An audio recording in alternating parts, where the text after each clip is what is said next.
Hello and welcome to the School of Education and Human Development at Bangor University. My name is Dr. Fliss Kyffin and I'm the course director for the MA Education, and it's my role to make sure that you have a really positive experience when you're studying your MA Education at Bangor. So let me tell you something about the course.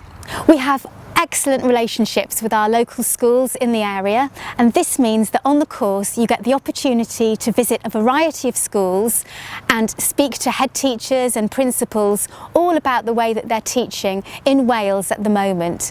This is a great experience for you because it helps you to see the theory that you learn about in the lectures in practice in the real schools. So speaking of schools, another opportunity that our students have on the MA Education is to do a placement module where they go into schools in order to do observations of teaching and learning. Again, this gives fantastic opportunities for you to be able to reflect on your own practice if you're a teacher, or to experience watching other people teaching in the context of the classroom. Our students come from all over the world and come with lots of very different experiences, so it's a fantastic melting pot of ideas and of everybody learning together.